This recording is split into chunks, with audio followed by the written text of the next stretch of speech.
Olá, boa noite. Estamos aqui na hora do voto. Estou novamente aqui com o jornalista Evandro da Silva e Silva, que é do Departamento de Mídias Sociais da TV Gazeta. Boa noite, Evandro. Boa noite, Luciana. É um prazer estar aqui de novo com você. Muito obrigada. E bem, no primeiro bloco do debate, nós vimos que os candidatos do governo de São Paulo fizeram perguntas entre si.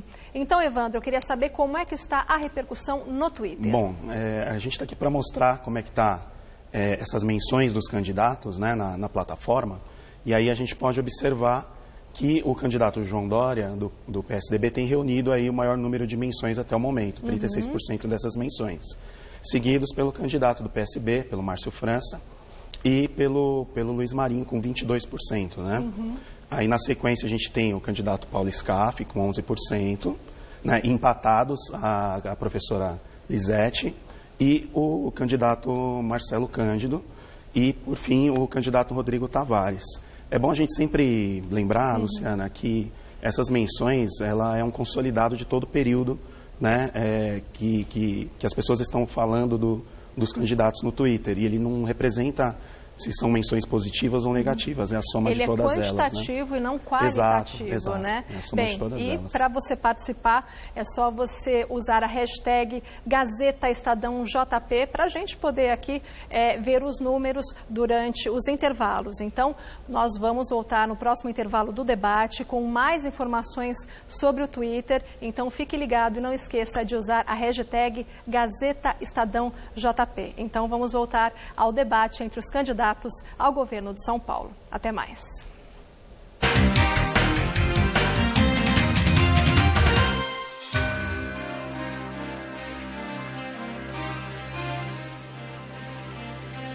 Voltamos com o debate entre os candidatos ao governo de São Paulo, promovido pela TV Gazeta em parceria com o Estadão, a Rádio Jovem Pan e o Twitter.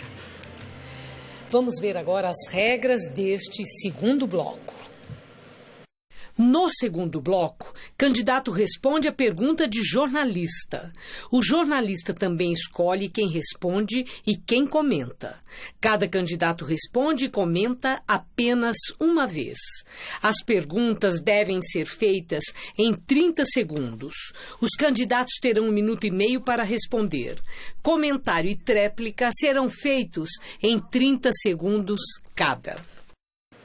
E o jornalista Eduardo Catar, editor de política do Estadão, indica o candidato a quem vai perguntar e escolhe qual vai fazer o comentário.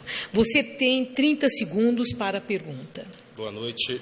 Minha pergunta é para o candidato João Dória e quem comenta é o candidato Paulo Scaff. Candidato Dória, quando o senhor ainda era prefeito, o senhor foi acusado, principalmente dentro do seu próprio partido, o PSDB, de se movimentar para assumir o lugar de seu padrinho político, Geraldo Alckmin, como pré-candidato à presidência. Agora, como postulante ao governo, Alckmin praticamente não aparece no seu programa eleitoral. A minha pergunta é, sua campanha não confia nos dividendos eleitorais do ex-governador ou trata-se de uma traição partidária? 1 minuto e meio, Dória. Obrigado, Maria Luiz Eduardo, obrigado pela pergunta.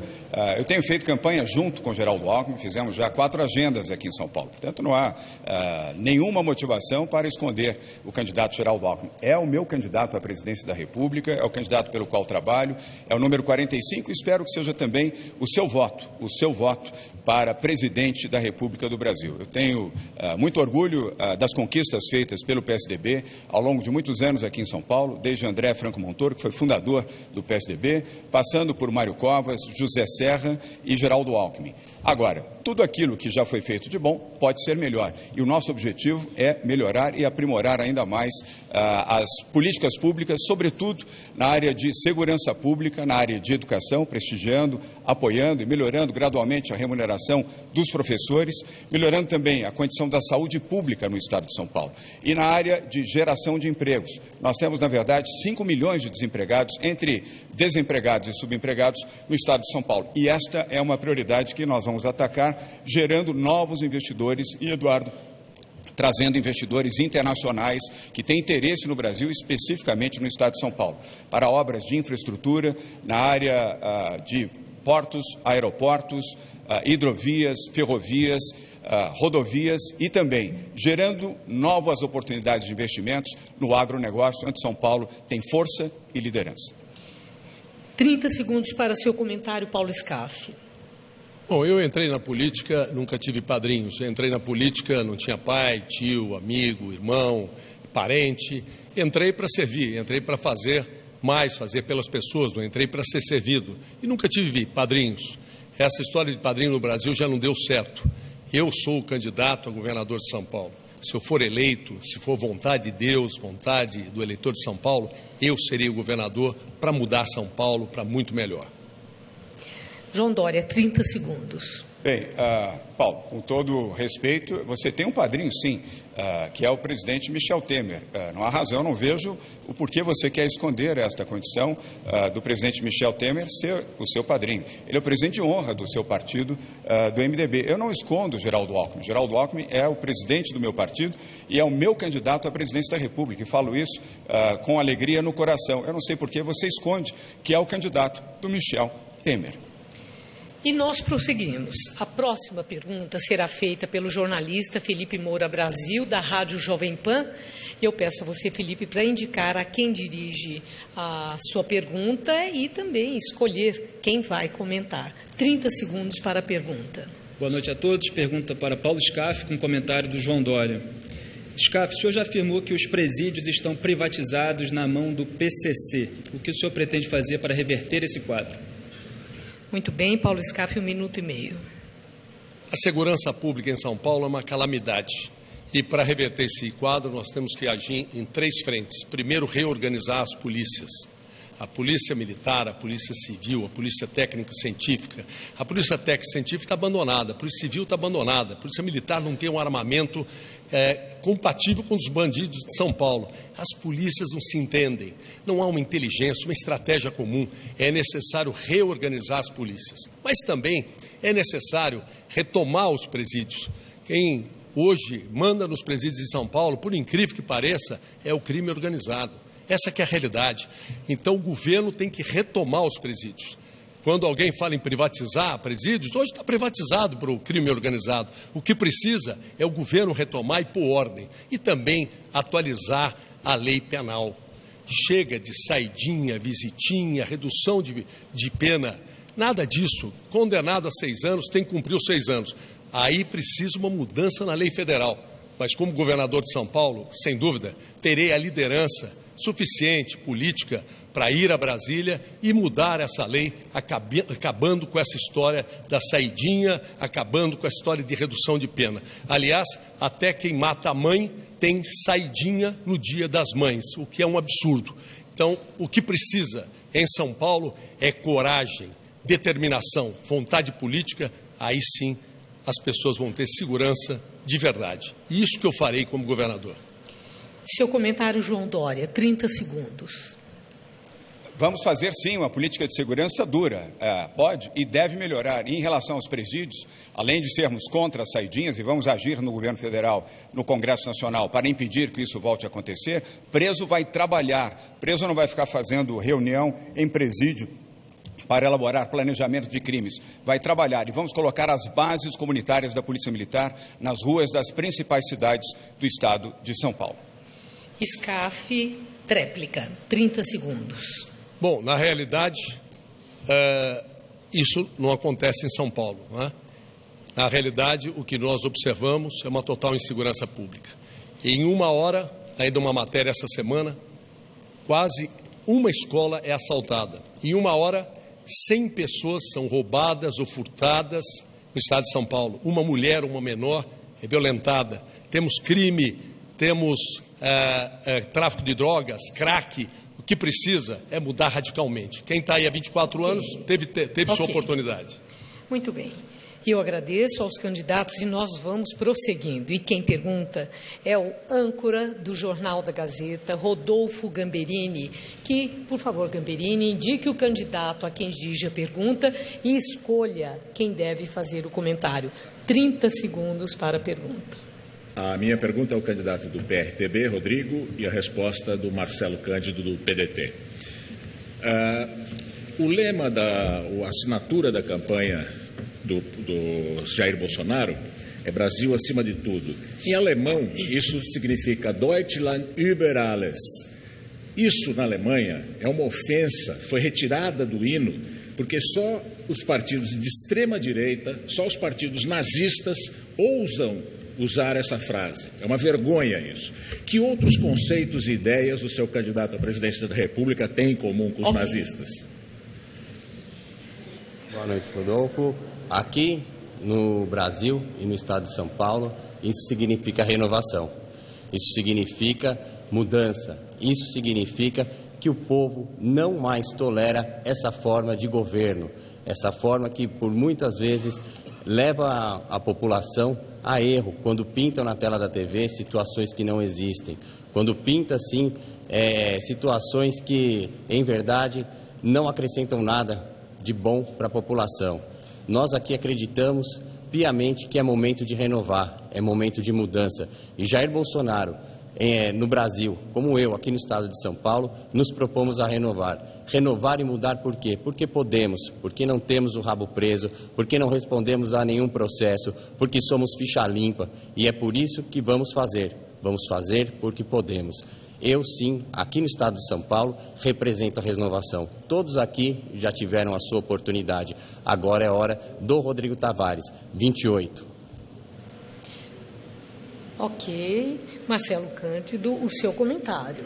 O fato concreto é que a candidatura do Bolsonaro representa uma ameaça para o nosso país. Essa ameaça coloca em risco todos os avanços que nós tivemos até agora. Ele ataca negros, mulheres, indígenas, ele desrespeita a civilização brasileira. Portanto, esta eleição tem que ser uma eleição marcada pela retomada da capacidade do país em oferecer aos seus cidadãos a segurança que todos nós lutamos ao longo de décadas. Rodrigo Tavares, 30 segundos. Essa eleição, Marcelo, tem que ser marcada pela renovação nas práticas políticas, por levar a segurança pública a sério, para tornar esse Estado menor e mais eficiente, para, sobretudo, acabar com esse ciclo de poder que se perdura há muitos anos. Nós temos que renovar e renovar com responsabilidade. E é isso que as pessoas enxergam em Jair Bolsonaro e é isso que as pessoas enxergam no Rodrigo Tavares.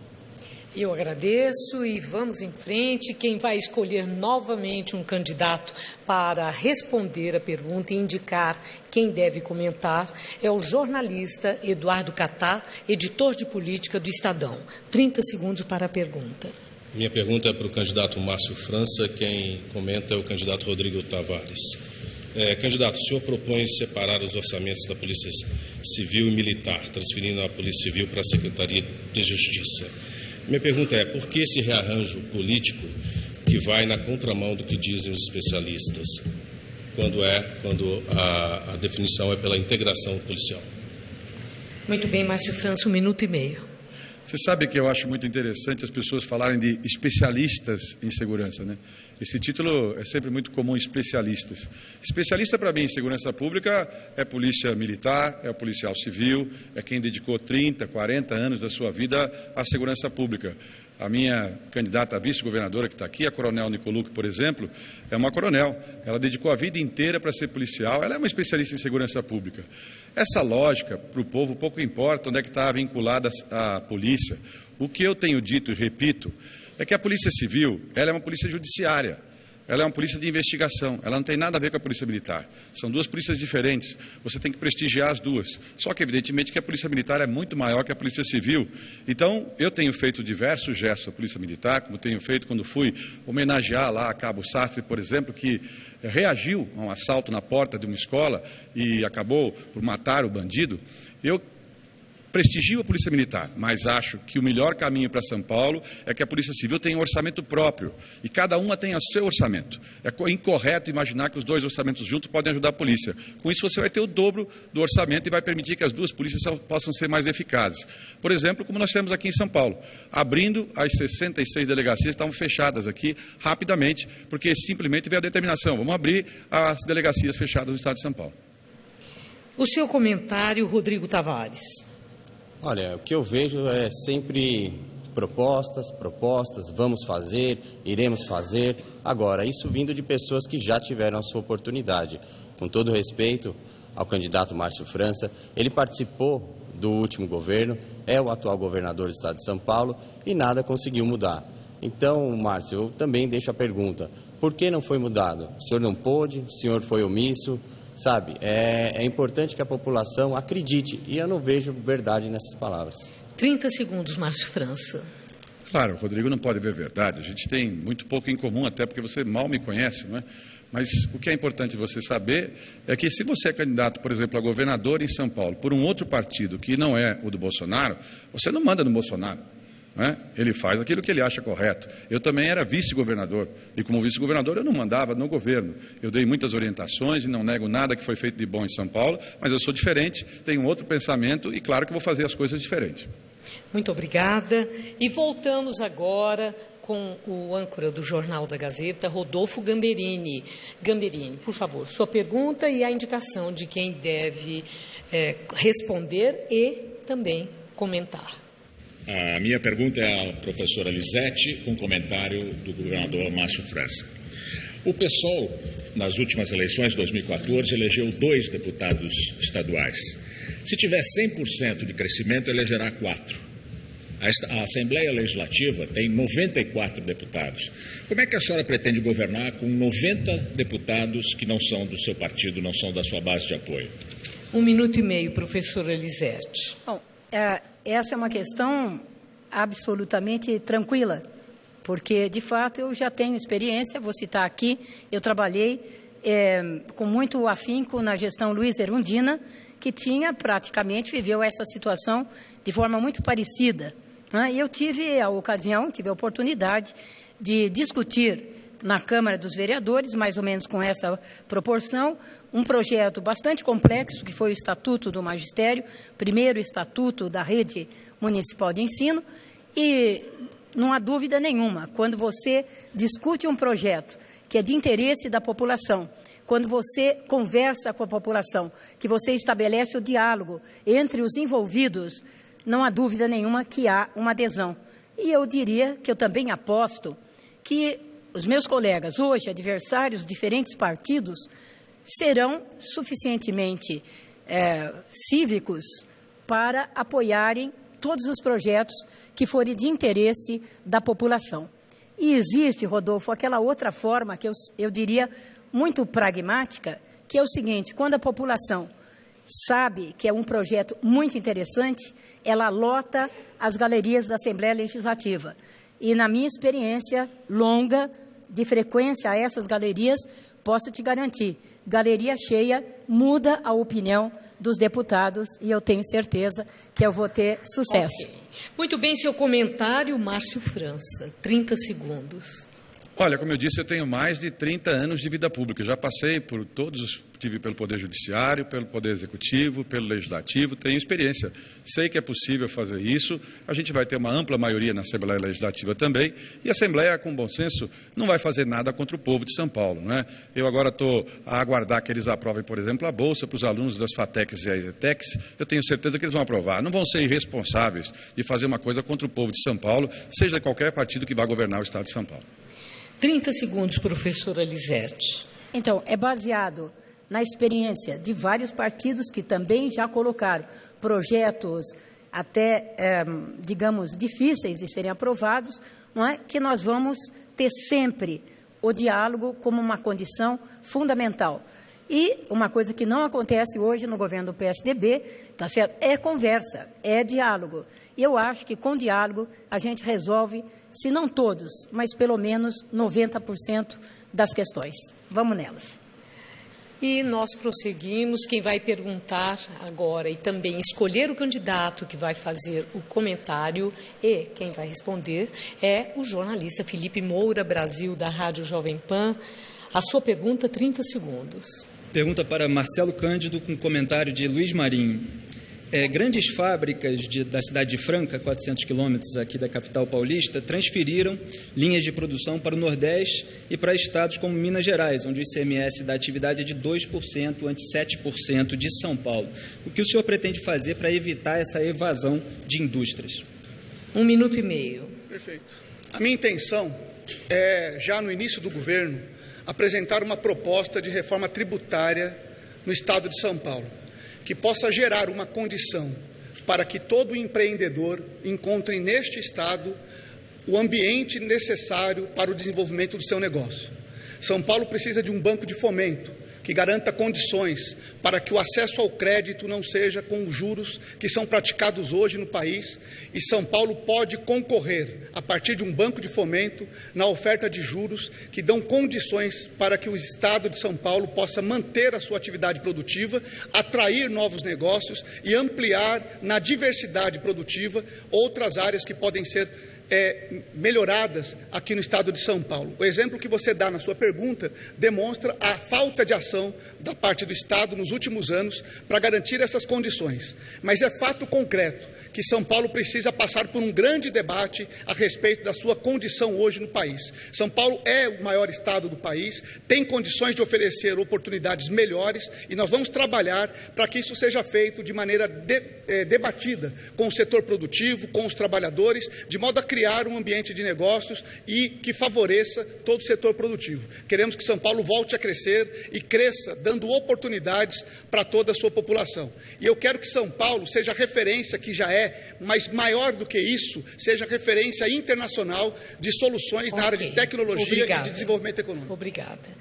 Luiz Marinho, o comentário é seu, 30 segundos.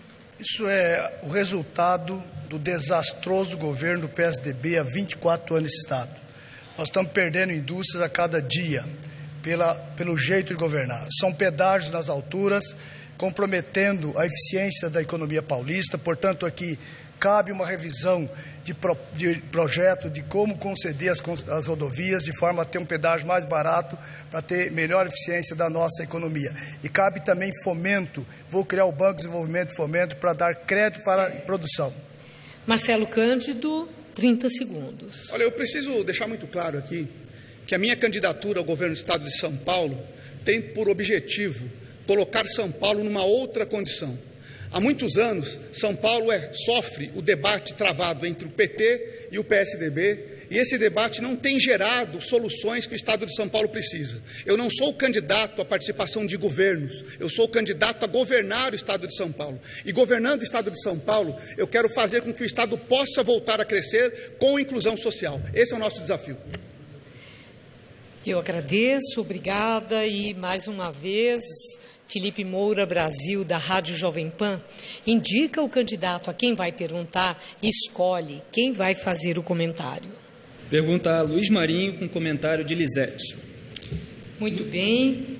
Sua pergunta, 30 segundos. Luiz Marinho, o senhor se apresenta como candidato do Lula ao governo de São Paulo e diz que ele é alvo de uma perseguição. Lula está preso em Curitiba e os governos do PT indicaram 10, ou seja, a maioria dos 15 juízes que, com seus votos e decisões, foram responsáveis, direta e indiretamente, pela prisão do Lula em diferentes instâncias do Poder Judiciário. Contando o TRF4, que o condenou, e o STJ e o STF, que negaram habeas corpus, Dilma Rousseff indicou 9 dos 15 juízes e o Lula indicou 1. Okay. Então, o senhor acredita que os governos do PT foram incompetentes para indicar os juízes ou que indicaram juízes isentos que obedeceram às leis para prender o Lula?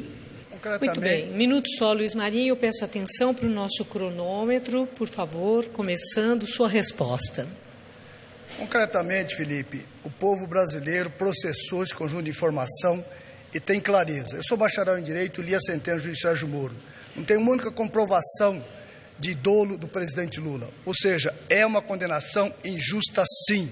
E o povo brasileiro tem isso em mente. Tanto é que ele lidera, até quando era candidato, todas as pesquisas no país, inclusive no estado de São Paulo. E agora, o Fernando Haddad, já em segundo lugar, rumando para o segundo turno, e vamos ganhar essas eleições sob a liderança do presidente Lula. Portanto, nós temos clareza do que aconteceu. É evidente que ali é a turma de Curitiba, a República de Curitiba e os amigos de Curitiba, o TRF4. Tenho certeza que quando for julgado nas instâncias superiores, o presidente Lula será inocentado. Tenho certeza disso.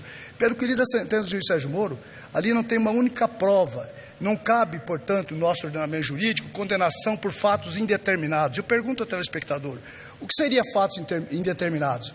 Poderia ser fatos não comprovados? Poderia ser fatos inexistentes? Portanto, é disso que se trata a condenação do presidente Lula. Portanto, aqui nós temos clareza. Tenho orgulho de dizer que sou candidato a governador do presidente Lula, junto com o Haddad, candidato a presidente, e Manuela, de forma que nós vamos transformar o Estado de São Paulo, gerando empregos. E a minha aqui é obsessão, é gerar empregos, porque nós precisamos. A família tendo empregos, o resto ele planeja, educação, saúde, enfim, mas vamos fazer também investimento da saúde, educação, segurança pública, gerando empregos. Seu comentário, professora Elisete, 30 segundos. Bom, nós não temos dúvida nenhuma que o Brasil vive um golpe judiciário, que tem a colaboração do judiciário. Aliás, hoje mesmo, não é?